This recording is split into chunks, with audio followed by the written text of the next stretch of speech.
when every cell in his body was a dance by itself. Suddenly he realized that this dance is not necessary either. And he noticed, at the peak of his dance, there was absolute stillness.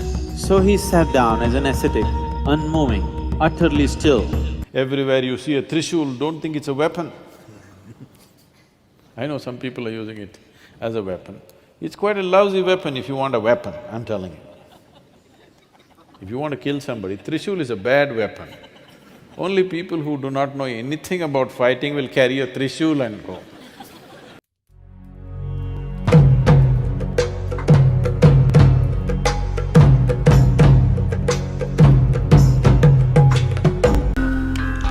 See, Brahma, Vishnu, Mahesh means don't think of three people, one floating on the clouds,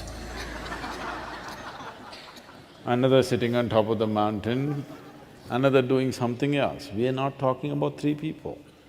We are talking about three fundamental dimensions without which nothing can happen in existence. If you look at these stories closely enough, Brahma is the creative force. Is there creation in the existence? For sure. Vishnu is the maintenance. Is maintenance happening? I'm not talking about Delhi, I'm talking about creation. There maintenance happening. Definitely there is destruction, isn't it?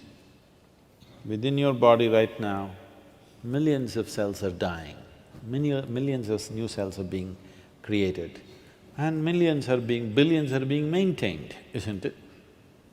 So you are a manifestation of these three forces. So is the planet, so is the solar system, so is the whole creation. It is a manifestation of these three aspects of creation, maintenance and destruction. You might have gotten little attached to Shiva and become little destructive.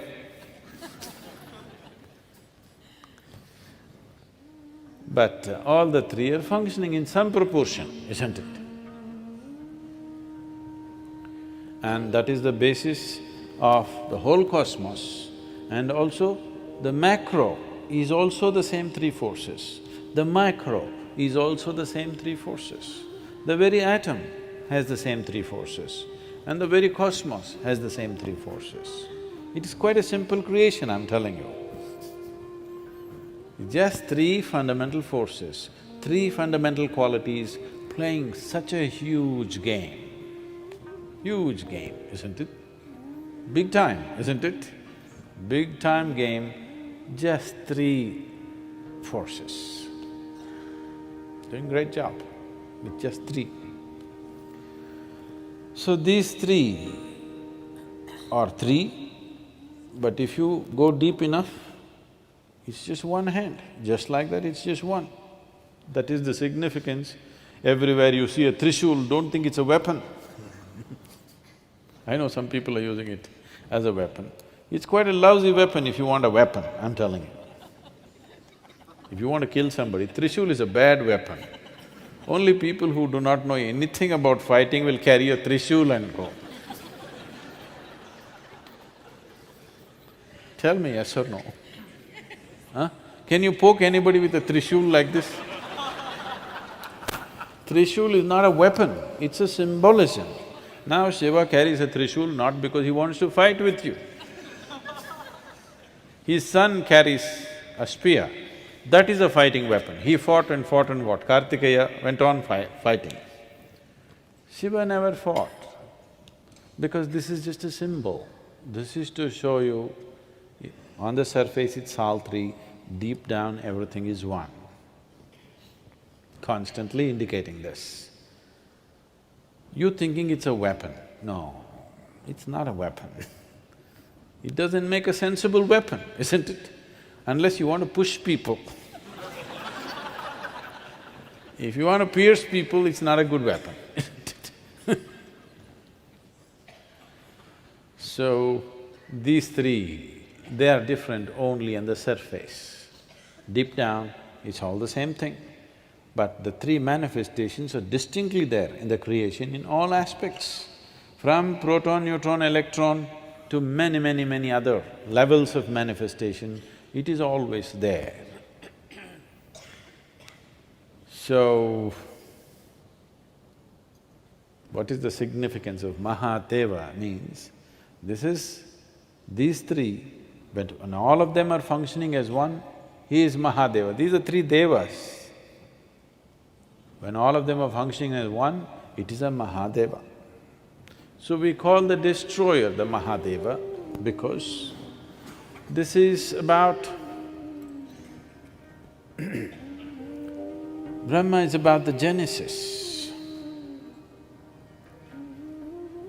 Vishnu is about the organization of the creation.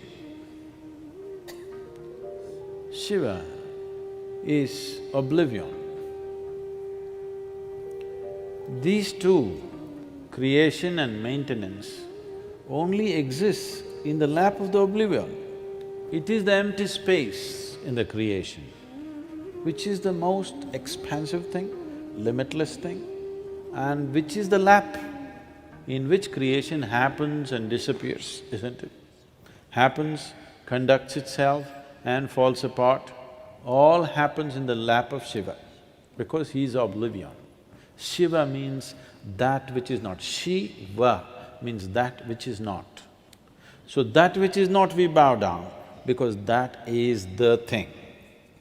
Then Shiva sat down and looked at the creation very carefully, observed every creature, and then he wanted to know his own mind. So he closed his eyes and started looking at the nature of his own creation, his own mind.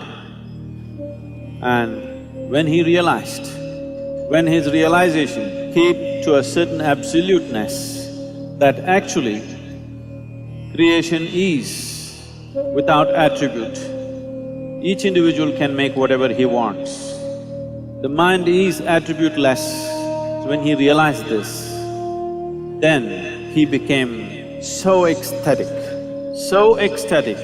that he jumped and danced. He danced wildly out of his joy and ecstasy. As he danced intensely, with absolute involvement, when every cell in his body was a dance by itself, suddenly he realized that this dance is not necessary either. And he noticed, at the peak of his dance, there was absolute stillness. So he sat down as an ascetic, unmoving, utterly still. They say that stillness happened on this day, on the Mahashivaratri night is when it happened. From intensity of ecstasy to absolute annihilation and stillness, these two things he went on alternating. This is the imagery that you see. Sometimes he's dancing and exuberant, sometimes he's utterly still as if nothing exists. When we say Shiva is the destroyer, it is not about destroying the world, it's about destroying your world.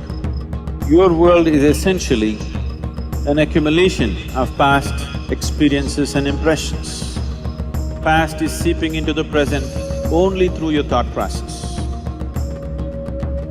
And it is projecting itself into the future through your desiring process. What you know as your desire is essentially an exaggerated version of the past.